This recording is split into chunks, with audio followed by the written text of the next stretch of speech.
Is the Apple Watch Series 7 the best watch ever made? Obviously, the answer to that is yes, obviously, without a doubt. But maybe a better question is the Apple Watch Series 7 the best watch that ever will be made? And, we don't know the answer to that, but one thing that we can say for certain is that indeed the Apple Watch Series 7 is the best watch that will ever be made.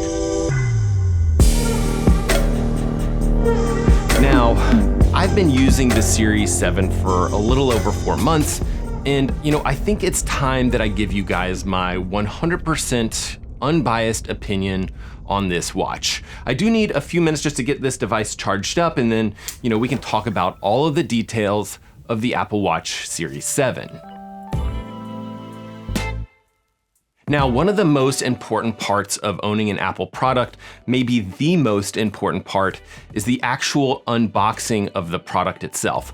Opening an Apple product is kind of like witnessing a baby kitten take its first step, while at the same time your favorite daughter dances with your deceased grandpa on her wedding night.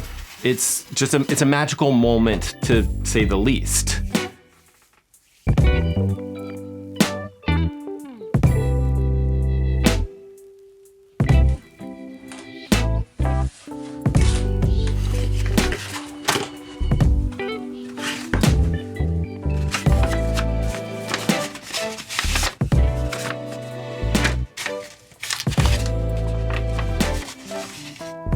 Dear Matt, hope I can count on you to give us an unbiased review of the Apple Watch. Keep up the good work on your videos, Tim Cook. Oh, that's nice. Put this somewhere safe. Marsha, if you could put one of those fancy jump cuts in here, and yeah, that'll do the trick. Remember to remove this part from the final video.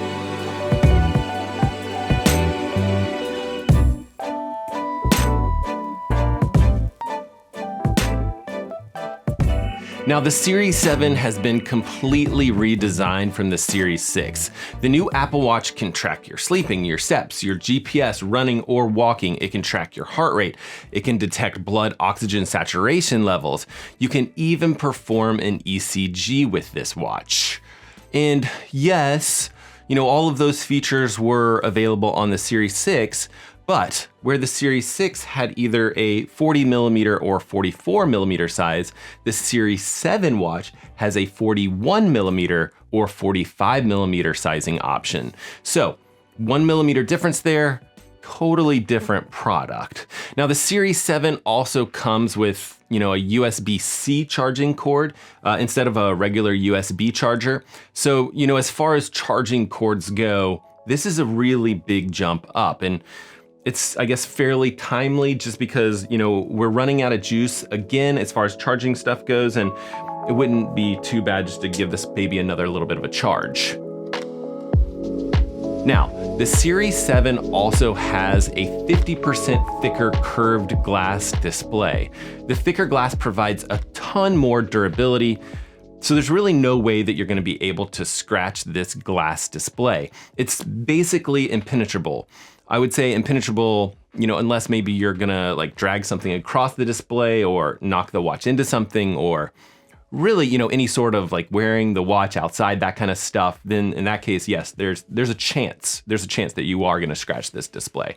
But Apple did say that having thicker glass over the display is better. So we know it's better. And it should still be better up until Apple releases the Apple Watch Series 8, which is rumored to have thinner glass. And, at that time, thicker glass is going to be worse, which actually makes a lot of sense. But we're going to wait for them to tell us that. Now, Apple Watches are also square. Square is clearly superior in shape to circle.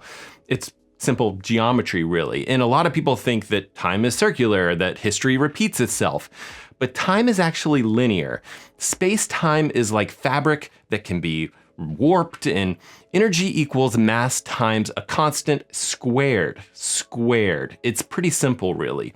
If you have a circular watch on your wrist right now, and you're watching this, it's probably holding you back. And I would say go ahead, consider, throwing it in the closest trash can or maybe recycling bin if that's your thing. But what about those of you guys with Android phones? What about the 87% of the global smartphone market that uses Android devices? And while, it is true that an Apple Watch is just flat out not going to work with an Android phone, it still seems like a device that those people should still consider because it's better. Even if, you're not able to connect your smartwatch to your smartphone, really just rendering the watch useless, you would still know that you have an Apple Watch on your wrist. And, in my opinion, I would say that's a pretty bold, power play move. And I think you guys should consider it. Now, with the current inflation rates, most financially savvy investors, like myself, are looking to get rid of cash. And you could pick up something like a Samsung Galaxy Watch 4 that does similar things, set you back about $250, maybe something like a Garmin Venue Square for between $200 and $250, or maybe something like a Fitbit Sense for about $300, or you could dump even more cash by going with something like the Apple Watch Series 7, which comes in at a cool $400. And Apple has some other options. They have a titanium edition that starts at around $800, or a few designer styles that can cost as much as $1,500, which, is a very nice way to get rid of some of that cash that's devaluing. Now, battery life on the Series 7 is absolutely fantastic. This watch will sometimes go for hours without needing a charge. I do have, a small hack for you guys that I've picked up, while testing the Apple Watch Series 7, kind of like a bonus tip for you, if you will. If you pick up a portable battery pack like this one, costs you about 20 or 30 bucks, they can easily be taped to your arm.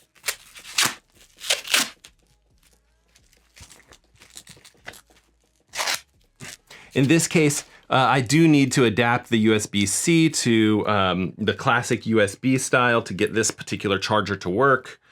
And then, I would say just with a little bit of cable management, you end up with a very comfortable display that can last you, I would say almost an entire day without needing a charge. You're welcome. So there you have it, the Apple Watch Series 7, clearly the best watch that you can buy or, really ever will be able to buy. I will do you guys a favor and leave an affiliate link below this video in the description, right below the thumbs down icon. That video is going to get a lot of hate messages. But in all seriousness, the Apple Watch is a pretty solid device. If you would like me to do a more honest swimming, biking, running review, let me know in the comments of this video. If you need something else that's lighthearted like this video, I will leave links to my review of the Casio calculator watch that I made 2 years ago on April 1st. And I will also leave a link to my friend Chester Q Heater's video about how to cheat on Zwift like a man. I mean, Chester Q Heater, that guy, he's a handful.